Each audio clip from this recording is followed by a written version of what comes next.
Assalamualaikum warahmatullahi wabarakatuh. Perkenalkan, saya Agun Agita, NIM K311210091 dari Prodi Ilkom Pagi kelas B.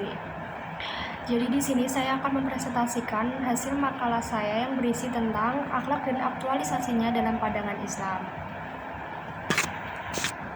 Ke pengertian akhlak. Akhlak adalah berasal dari bahasa Arab jamak dan dari kata kulukun yang berarti budi pekerti. Kata akhlak mengandung segi-segi persesuaian dengan kulukun atau ciptaan serta erat hubungannya dengan kholik dan makhluk.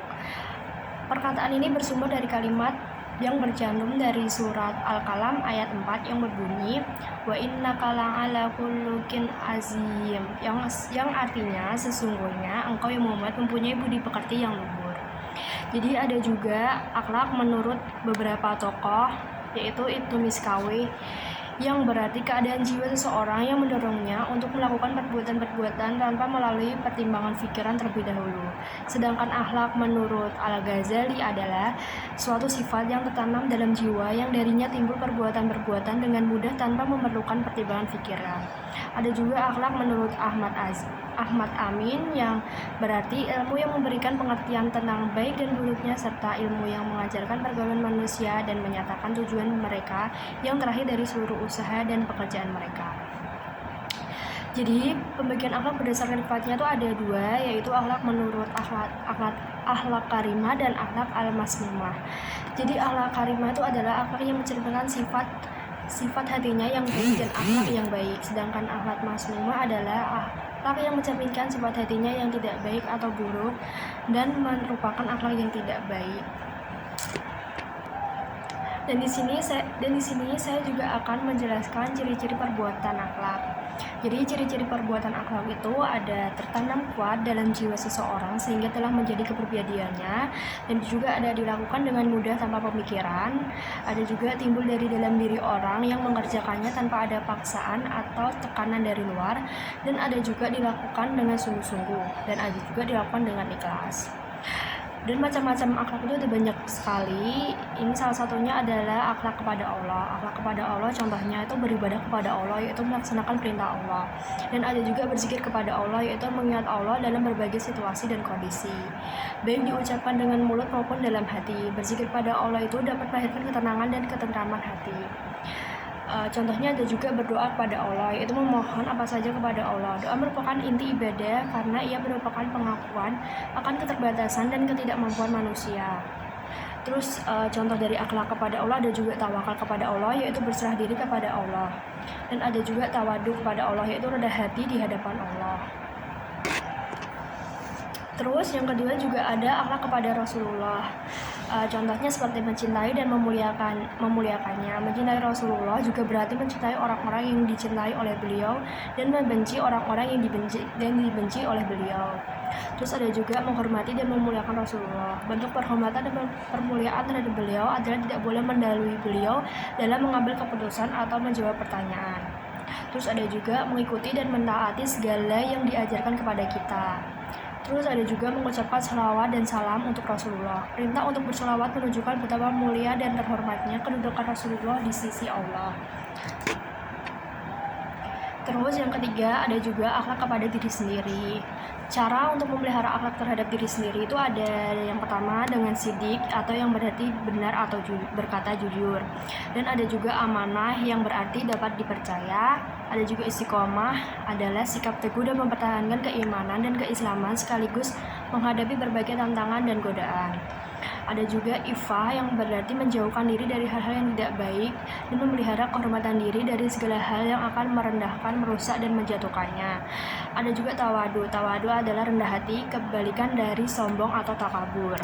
Terus ada juga sikap malu. Sikap malu ini menahan segala kecenderungan berbuat keburukan, kezaliman, kekejian, kewenang-wenangan, dan tindak kemaksiatan lainnya.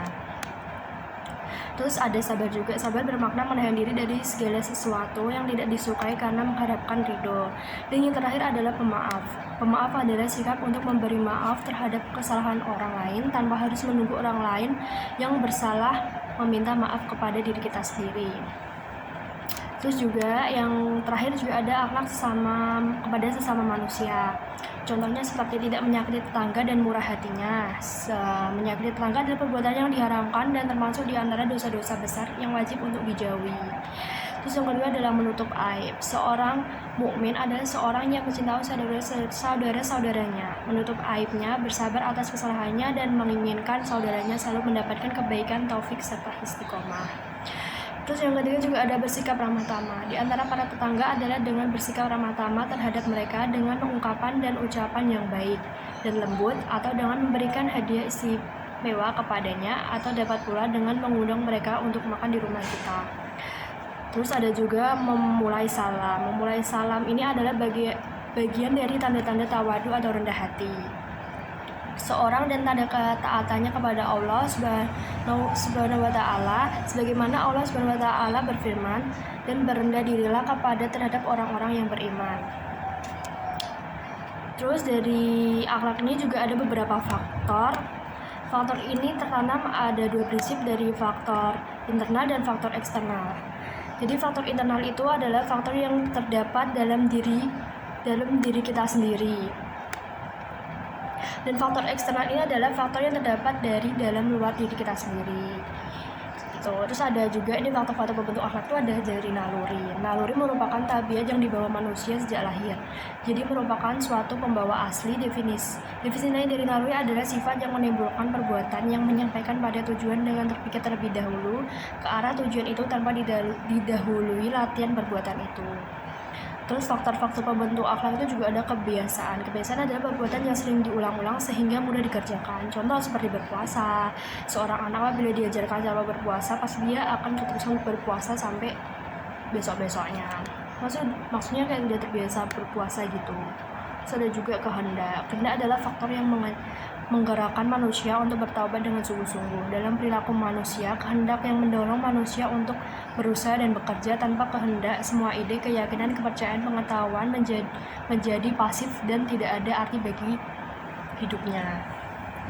Terus ada juga faktor dari keturunan. Faktor keturunan secara langsung dan tidak langsung sangat mempengaruhi bentuk sikap dan tingkah laku seseorang. Sifat-sifat asasi anak merupakan sifat-sifat asasi orang tuanya. Sifat yang diturunkan oleh orang tua bukanlah sifat yang dimiliki yang tumbuh dengan matang karena pengaruh lingkungan, adat, dan pendidikan, melainkan sifat bawaan sejak lahir. Terus ada juga dari faktor lingkungan. Faktor lingkungan ini pergaulan sangat besar pengaruhnya terhadap pembentukan akhlak seseorang. Manusia selalu berhubungan dengan manusia lainnya. Itulah sebabnya manusia harus bergaul. Oleh karena itu, kita sebagai manusia itu juga diajarkan dalam bergaul dengan yang baik gitu. Terus ada juga pendidikan. Pendidikan memiliki andil yang besar pengaruhnya dalam pembentukan akhlak manusia. Berbagai ilmu diperkenankan agar seseorang memahaminya dan dapat melakukan suatu perbuatan pada dirinya. Oke, jadi sekian presentasi yang dapat saya sampaikan. Apabila ada salah kata dalam pengucapan, saya mohon maaf. Wassalamualaikum warahmatullahi wabarakatuh.